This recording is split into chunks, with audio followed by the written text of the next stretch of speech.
حي على الفلاح.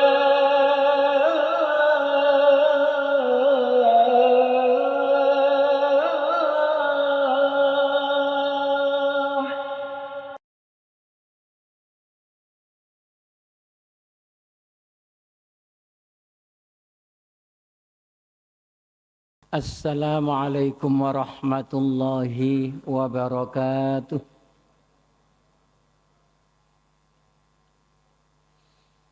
Alhamdulillah,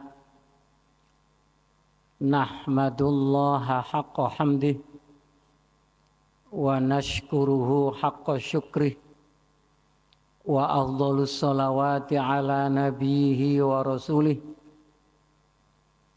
Rabbi shrah li sadri wa yassir li amri wahlul 'uqdatam min lisani yafqahu qawli.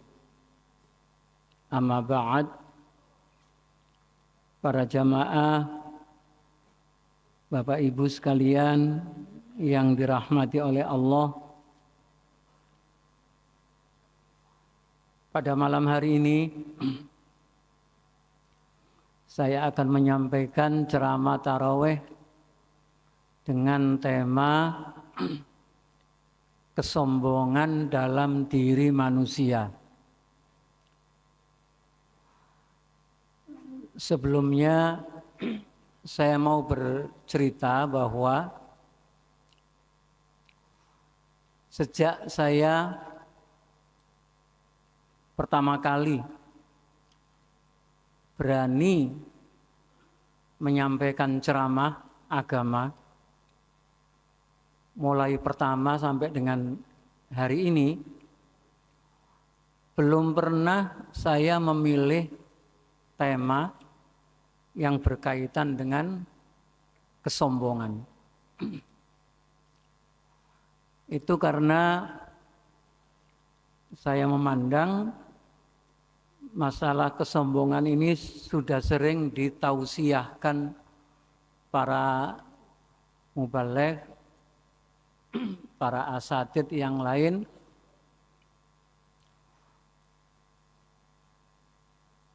dan kalau satu tema itu dibicarakan oleh mubaligh dengan tema yang sama, itu saya khawatir jamaah menjadi bosan. Tetapi ketika saya menerima tugas ceramah malam ini dengan tema kesombongan dalam diri manusia,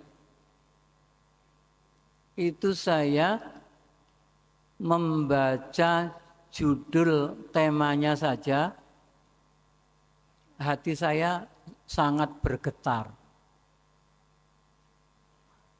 Dada itu terasa berdebar-debar. Mengapa? Karena yang kita bicarakan ini masalah kesombongan.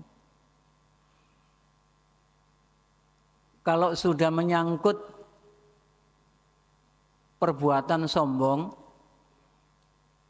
tidak ada kemarahan Allah yang paling besar. Tidak ada ancaman azab dari Allah melebihi ancaman kepada orang-orang yang sombong.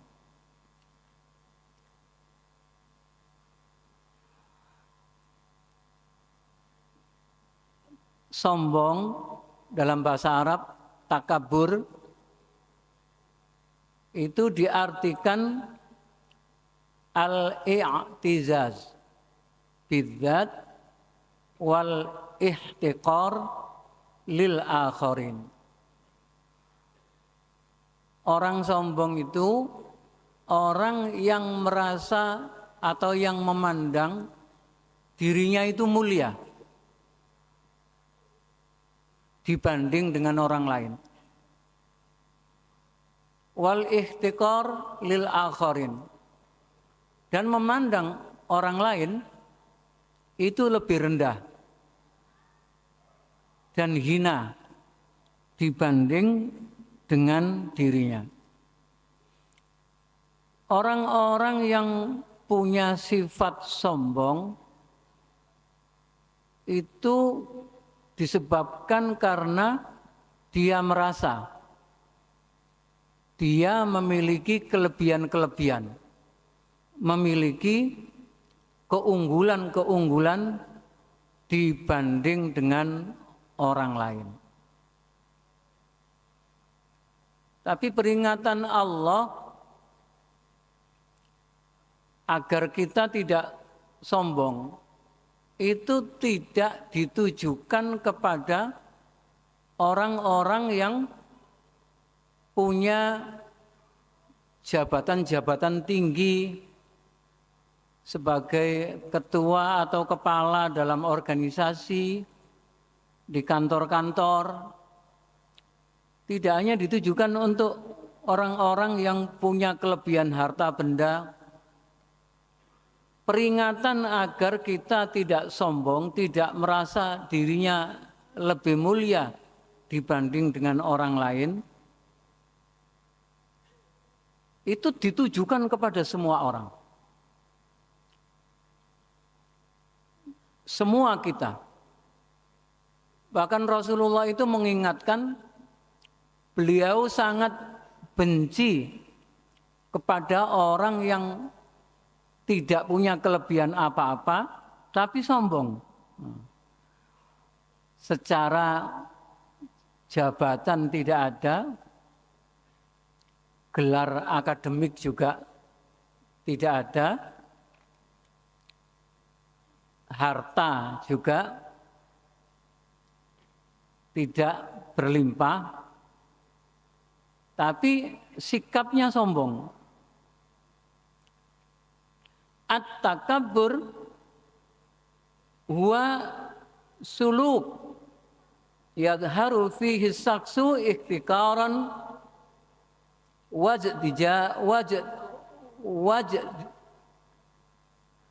wajdizaan. Orang yang menampakkan dirinya itu selalu memandang orang lain di bawahnya. Dan hadas suluk, perilaku sombong ini yu'tabaru minas sifatis sayyi'ah, digolongkan sifat perilaku yang sangat buruk. Dan sikap sombong ini bisa melahirkan tafarruq, perpecahan-perpecahan. Kalau ada suatu kondisi masyarakat yang rukun, damai, bersaudara, tiba-tiba kok muncul pertengkaran, perselisihan, itu disebabkan di dalamnya itu ada provokatornya. Dan provokator yang menyulut perpecahan-perpecahan itu adalah orang-orang yang memiliki sifat sombong. Nah, sifat sombong ini adalah sifat turunan dari syaitan, yaitu orang yang merasa lebih baik dibanding dengan orang lain. Sehingga Allah kisahkan di dalam Al-Quran, walaqad khalaqnakum summa sawwarnakum summa qulna lil malaikati isjudu li adama fasajadu illa iblis lam yakun minas sajidin. Qala ma mana'aka illa an alla an tasjuda. Qala ma mana'aka alla tasjudu id amartuk.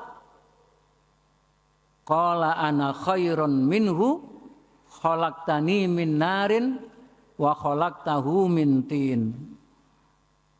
Jadi ketika setan diminta oleh Allah bersujud, ketika para malaikat diminta oleh Allah bersujud, ada yang tidak mau bersujud, yaitu iblis. Iblis ditanya oleh Allah, apa yang mencegahmu tidak mau bersujud ketika aku perintahkan kamu sujud? Maka iblis itu menyampaikan alasan ana khairun minhu, aku lebih baik dari Adam.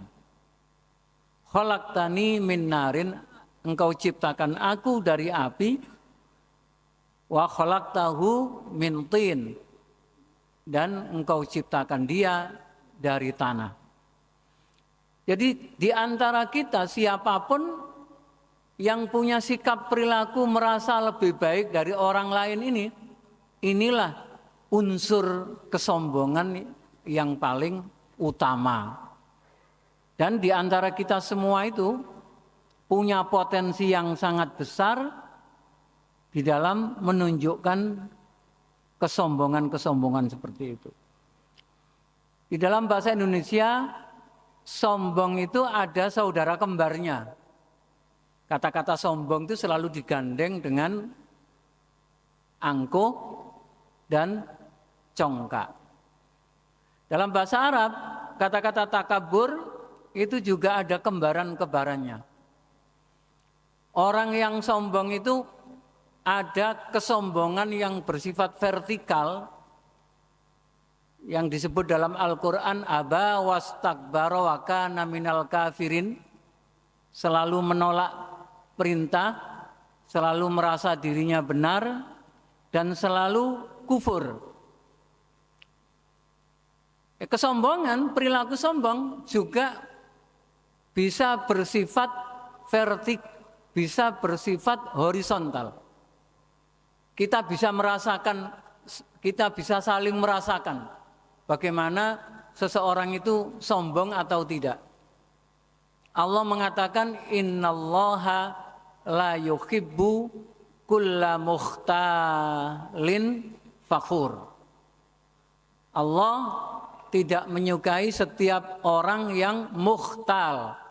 Mukhtal itu adalah kesombongan yang diekspresikan dalam bentuk perkataan-perkataan. Kira-kira jenengan bisa mendeteksi enggak ketika ada orang berbicara dan pembicaranya itu mengekspresikan kesombongan, itu pasti kita terasa. Kata-kata yang dipilih dan bagaimana cara menyampaikan, bagaimana cara mengkomunikasikan, itu pasti kita merasakan. Orang ini kok kelihatannya sombong. Biasanya jenengan tuh menggunakan istilah kok kemelindi. Atau mungkin ada bahasa yang lain.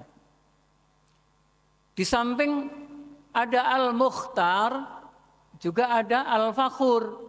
Al-fakhur itu kesombongan yang diekspresikan dalam sikap dan perilaku, berbangga-bangga diri. Jadi baik kesombongan yang terekspresikan dalam kata-kata maupun kesombongan yang terekspresikan dalam sikap dan perilaku, itu harus jauh-jauh kita hindari.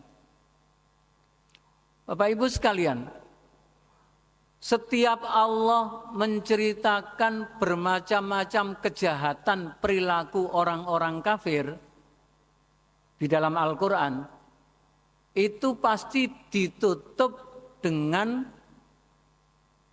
ancaman masuk ke neraka. Lalu kemudian Allah mengatakan fabi'sa maswal mutakabbirin. Itu adalah sejelek-jelek tempat untuk orang yang sombong. Jadi bibit kesombongan, bibit kekufuran, orang yang kufur, orang yang kafir, yang selalu menutup mata, telinga, dan hati dari kebenaran, itu bibitnya adalah kesombongan tadi, merasa sudah baik. Perbuatan orang-orang yang sombong itu dikatakan dalam Al-Quran, innal insana layatgha ar-ra'ahu istaghna. Segala perbuatannya itu melampaui batas dan merasa tidak butuh. Jangankan kepada manusia, kepada Allah saja merasa tidak butuh, apalagi kepada sesama manusia. Karena orang-orang yang sombong yang tidak bisa menerima kebenaran ketika Rasulullah menyampaikan dakwahnya. Allah terangkan mereka itu adalah orang-orang yang yatgha, yang berbuat melampaui batas, melebihi batas, wastaghna, orang-orang yang merasa tidak butuh. Nah, bagaimana supaya kita ini bisa menghentikan tumbuhnya kesombongan ini? Supaya kita itu tidak memiliki ekspresi baik perkataan maupun tindakan perbuatan yang mengarah kepada kesombongan. Lawan kata dari kesombongan itu at-tawadhu, rendah diri, dibuktikan dengan kemauan bersujud. Nah, orang-orang yang rendah hati dan mau bersujud ini adalah orang-orang yang mau mendengar. Supaya kita ini menjadi orang yang mau mendengar, Allah mengingat-ingatkan kita, selalu mengingat-ingatkan agar kita ingat kepada asal usul kita. Allah selalu mengingatkan bahwa kita itu dari tidak ada menjadi ada, itu diciptakan Allah dari tanah, dari segumpal dari setetes air sperma menjadi segumpal darah, ya, ditumbuhkan pada masa kanak-kanak, dewasa. Nanti kita akan kembali ila ardalil umur. Kita akan kembali lemah lagi. Atau Allah mengatakan Allahul ladzi khalaqakum min dha'fin. Kita pertama diciptakan Allah dari keadaan lemah. Summa min ba'di dha'fin kuwatan. Lalu kemudian kuat. Nah, pada saat kuat ini sering kita ini menjadi sombong. Tapi Allah mengatakan summa min ba'di kuwatin dha'fa wa syaiba. Nanti setelah kuat itu kita akan balik lagi menjadi lemah. Jadi supaya kita itu tidak sombong pada saat masa-masa kita kuat, kita harus sadar kita mau tidak mau akan kembali menjadi makhluk Allah yang sangat lemah. Dan pada saat itu kita butuh rahmat dan pertolongan dari Allah Subhanahu wa taala. Bahkan kita butuh perhatian kepada orang-orang di sekitar kita sampai kita meninggal dunia. Itu betul-betul kita ini adalah makhluk yang tidak bisa hidup dengan mandiri kecuali dengan bantuan dan pertolongan orang lain. Demikian yang dapat saya sampaikan. Mudah-mudahan apa yang saya sampaikan ini bermanfaat khususnya bagi diri saya sendiri dan bagi kita semua. Jika ada kata-kata yang saya gunakan di dalam menjelaskan tadi, ada yang kurang berkenan di hati jenengan, terasa tidak nyaman, mohon dimaafkan. Assalamualaikum warahmatullahi wabarakatuh.